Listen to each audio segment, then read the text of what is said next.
Artem Ben Arfa regrettera sans doute d'avoir manqué la balle de match sur penalty, mais Rennes a ramené un point de Saint-Étienne, 1-1, dimanche à l'issue d'une rencontre animée et de bon niveau comptant pour la 10e journée de Ligue 1. Battu à Lille avant la trêve, 3-1, les Verts sont 6e du classement, 16 points, alors que les Rennais, qui restaient sur un succès à Monaco, 2-1, pointent au 11e rang, 12 points.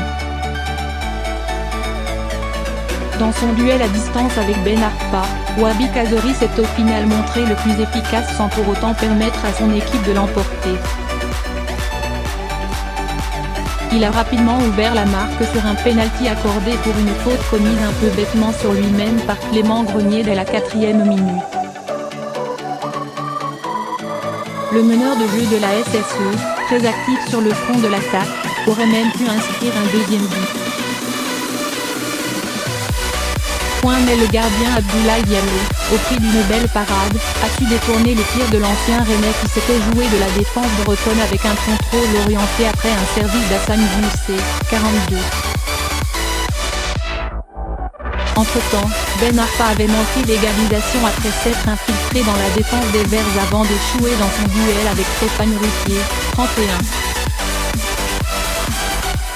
Histoire de penalty.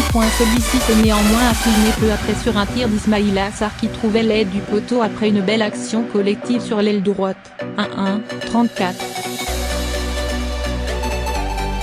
En seconde période, Ben Arfa a eu 2 fois le but de la victoire au bout du pied.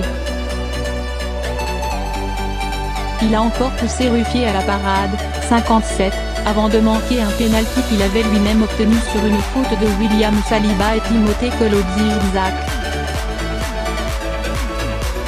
Par la suite, aucune des deux équipes n'a su se procurer d'occasion hormis peut-être Loïs Guillaumy sur le corner de la dernière chance avec une reprise de la tête non cadrée dans une position excentrée, 90+4. Outre cette opposition entre deux des joueurs les plus spectaculaires du championnat, Rennes aurait pu aussi marquer un second but sur une tentative de Sarr détournée par Ruffier, 54, alors que Saint-Étienne aurait pu prétendre obtenir un deuxième pénalty pour une faute des deux mains de Damien Da Silva sur une action de Mathieu Debuchy. Sollicité par l'assistance vidéo, l'arbitre Clément Turpin n'a finalement pas reconnu la faute, 65. De son côté, Rémi Cadella a manqué aussi une belle occasion sur la reprise de la tête, non cadrée malgré une belle position, d'un centre de Yanis Salibour, 50.